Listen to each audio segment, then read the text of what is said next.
Bueno, 2 de la tarde con 20 minutos, seguimos aquí en Central de Informaciones.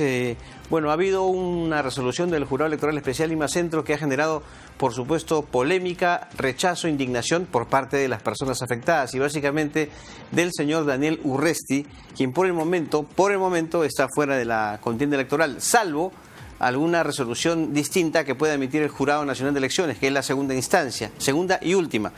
Está con nosotros, como les comentábamos, Luis Carrasco, presidente del Jurado Electoral Especial Lima Centro 1. ¿Cómo está, señor Carrasco? Bienvenido.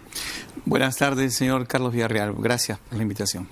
Bueno, a ver, vamos a ser muy concretos. Los dos motivos por los cuales es excluido Daniel Urresti. Específicamente, la resolución señala dos razones concretas. Artículo 23.3 de la Ley de Organizaciones Políticas.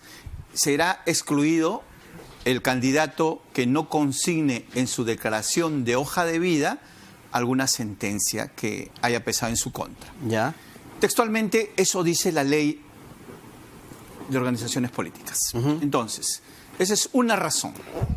La segunda es 113 de la Ley Orgánica Electoral. La Ley Orgánica Electoral, en su artículo 113, dice que está impedido de ser candidato aquel que tenga una sentencia condenatoria por delito doloso, se entiende firme, ejecutoriada, final y vigente. Es la idea, es decir, no rehabilitada, es decir, que no se ha cumplido, que el juez no la ha declarado como sentencia cumplida. Entonces, esas dos son las razones puntuales. En mi despacho del Jurado Electoral Especial nunca se presentó una resolución de rehabilitación. Permítame un instante, señor Carrasco, porque usted sabe que aquí tenemos que ser equilibrados en la información y tener ambas partes. Y estamos en la línea telefónica con justamente el abogado de Daniel Urresti, el señor Michel Samaniego. Doctor Samaniego, ¿cómo está usted? Buenas tardes. Buenas tardes.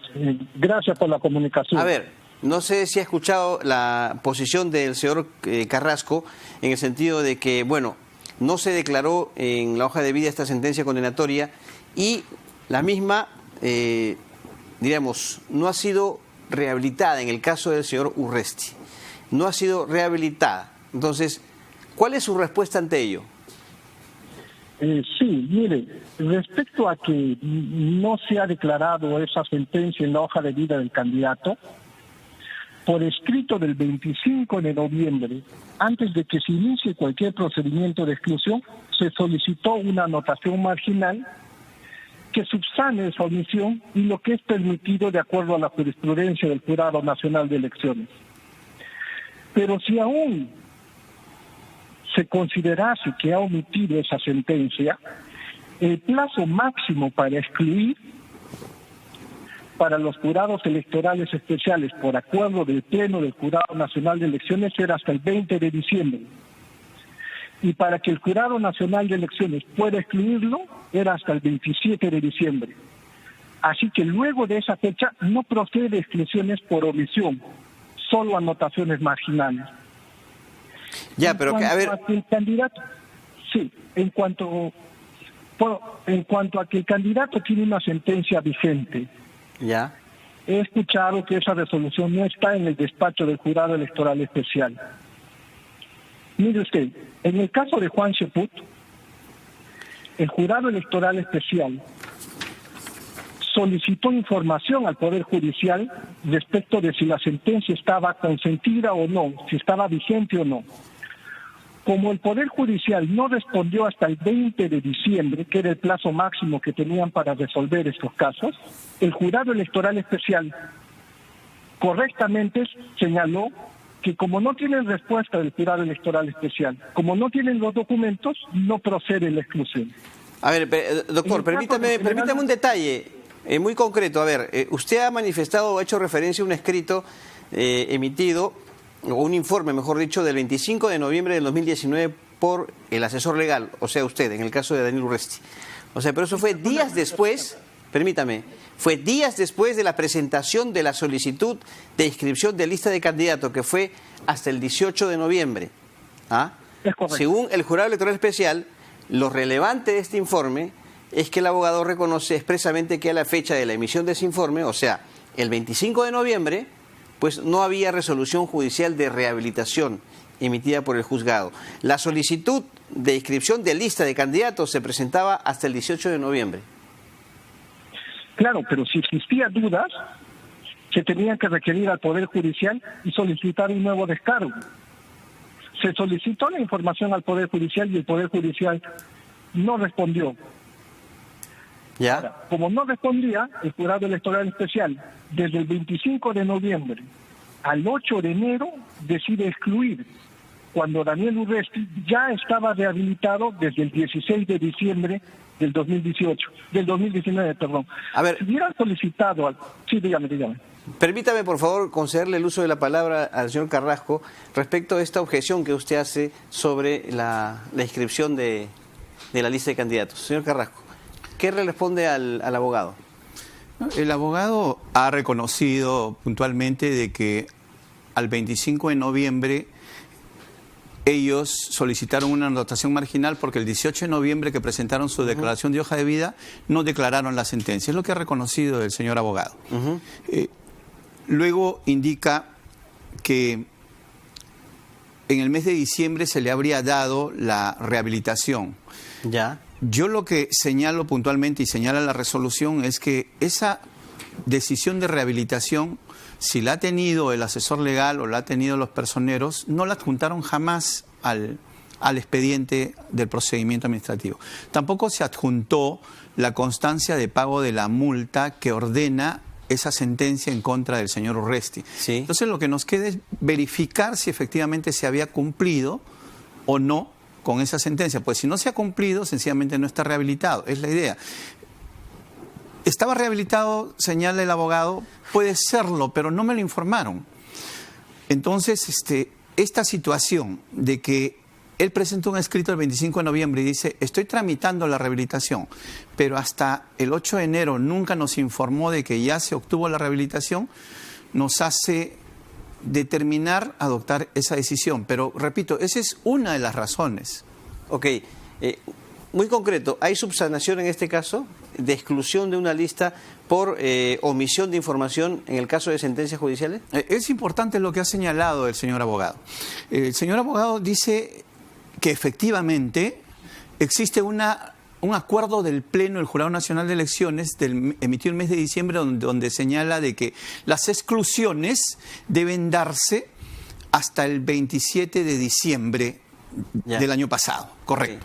Es decir, por ejemplo, dádivas. Si alguien da una dádiva, pensemos de 100.000 soles, exagerada. La ley dice debe ser excluido, pero el Jurado Nacional de Elecciones dice, por este acuerdo plenario, ya no se le excluya si sucede esto después del 27 de diciembre, ¿correcto?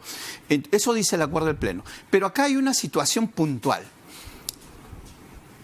La verificación de que esta sentencia no fue declarada, ¿correcto? Se trata de una sentencia condenatoria no declarada en la hoja de vida. Es una declaración que se verifica de los hechos reveladores o de los documentos reveladores que ya estaban en el expediente antes del 27 de diciembre. O sea, no se trata de nueva información. El mismo abogado dice fue un documento el 25 de noviembre. A ver, permítame que intervenga el abogado.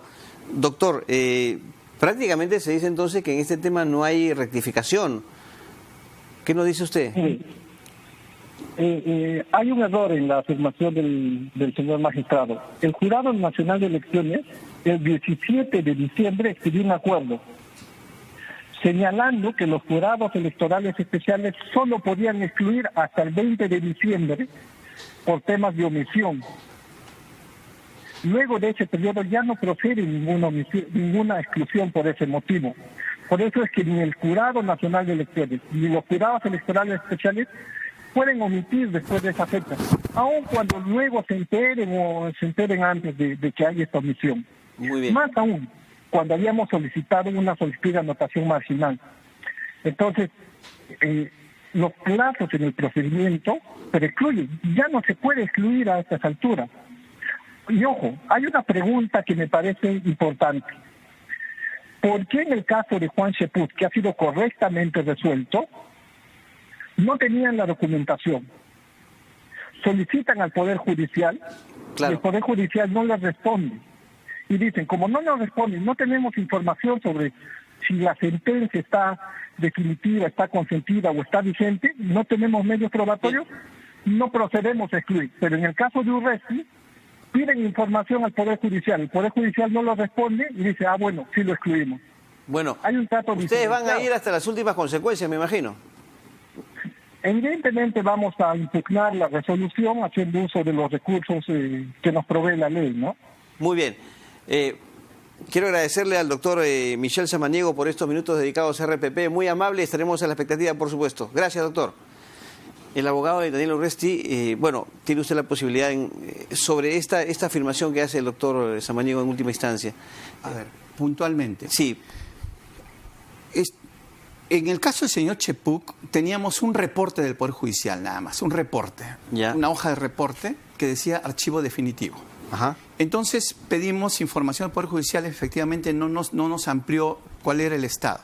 Pero en el caso del señor Urresti, no teníamos un reporte que diga archivo definitivo, sino el propio abogado, el propio asesor legal decía, ya la sentencia está en pedido de rehabilitación. ¿Qué significa eso? Es como que el abogado está diciendo, sí, tenemos una sentencia condenatoria que ya se nos aplicó y la estamos tramitando para que se declare cumplida. Entonces ya no hay ninguna duda. ¿Qué tengo que esperar que el Poder Judicial me informe que hay una sentencia condenatoria cuando el propio asesor legal me lo está declarando? Entonces esa es la diferencia de connotación entre uno y otro caso. Entiendo. En segundo lugar, quería referirme al tema de la exclusión después del 27 o no. A ver, permítame un tema, porque nos gana el tiempo, señor Carrasco, pero otro incidente que ha generado polémica fue el de Mario Brais contra Julio Arbizu. Bueno, ¿cómo se está efectuando la evaluación, cierto? Y, no sé, ¿cuánto tendremos ya un resultado respecto a la misma? Porque ya inclusive hay una investigación a nivel del Ministerio Público, ¿cierto? Pero, bueno, han sido citados después de la elección propiamente dicha. ¿Cuál es el proceso en el Jurado Electoral Especial Lima Centro? El día de ayer ya se ha emitido la resolución correspondiente solicitándole que emita el descargo respectivo. Inmediatamente vence el plazo del descargo, adoptamos la decisión relativa a la... ¿Los descargos en este caso son ambos? No, el descargo del caso de... Hablo del caso del señor Brais contra Julio Arbizu. Señor Brais, o sea, se le está pidiendo al señor Brais el descargo por la conducta que se le atribuye de discriminación y de afectación al honor del otro candidato. Entonces, el tema es que la legislación electoral nos exige de que antes de tomar una decisión debemos permitir el ejercicio del derecho de defensa. Claro. Entonces, eso hemos hecho, le estamos dando el derecho de descargo y reitero, culminado este plazo, inmediatamente adoptamos la decisión, el pronunciamiento correspondiente a la existencia de la infracción. En este caso, si es que obviamente hay responsabilidad o la resolución no es favorable al señor Brais, ¿se considera o no causal de exclusión en este tema del incidente? Bueno, volvemos a la misma situación anterior. Tratándose de un hecho posterior al 27 de diciembre, así esté contemplado en la norma como causal de exclusión, el acuerdo del Pleno dice ya no se excluye. ¿Ya? Sino que en ¿Eso está descartado entonces? Correcto, ya no se excluye, pero sino que en el caso del señor Urresti nosotros consideramos que no se trata de un nuevo hecho que ha sido revelado, que ha sido conocido después del 27. Este hecho ya estaba conocido antes del 27 de diciembre por el propio documento del abogado del 25 de noviembre, donde relataba toda la situación que había acontecido. Entonces, no se trata de un nuevo hecho, una nueva información, se trata de la información ya existente. Entonces, acá, ese es el criterio del jurado electoral. No está tomando una nueva información que ha ingresado después del 27, está tomando la información ya existente antes del 27. Si hay responsabilidad en la investigación que ustedes hacen, a lo mucho, ¿qué podría ser? ¿Una amonestación? En el caso del señor Brais. Sí. Multa, amonestación y bueno, la norma dice también que se debe remitir al Ministerio Público, pero si ya se hizo la investigación por el Ministerio Público o está en ciernes, está realizándose, ya no se podría, pues, que carecería de objeto esa última medida. Muy bien. Una última pregunta, señor Carrasco. Su despacho o el Jurado Electoral Especial Lima Centro hizo una invocación para que los funcionarios del Estado no se involucren o no violen el principio de neutralidad. ¿no? Algo que fue apoyado también por el propio Pleno de Jurado Nacional de Elecciones. ¿Esto se está cumpliendo o no? Bueno, por los hechos que se están generando, aprovecho este espacio para invocar, interpelar a los candidatos y a las organizaciones políticas que tengan pleno respeto a la propaganda electoral dentro del marco de la legislación electoral, y a su vez tengan pues apego a la norma cuando realicen los actos relativos a pronunciarse sobre la formación del voto, que no impliquen de ninguna manera una orientación a determinada implicancia, favoritismo de una u otra organización política. Claro, que el presidente comente sobre la campaña, que los ministros comenten sobre la campaña, eso sí es contraproducente. ¿Dónde está el límite, no, para usted? La limitación para el presidente está en el artículo 117 de la Constitución, y para él, solamente en el caso de él, la norma exige de que si él vulnera la neutralidad, tiene que tratarse de una vulneración gravísima. Eso es lo que nos ha exigido el Jurado Nacional de Elecciones en un acuerdo del año 2016. Tiene que ser de una connotación de calificación gravísima, calificarse como gravísima. Gravísima significa que se altere el clima electoral. ¿Cómo que se altere?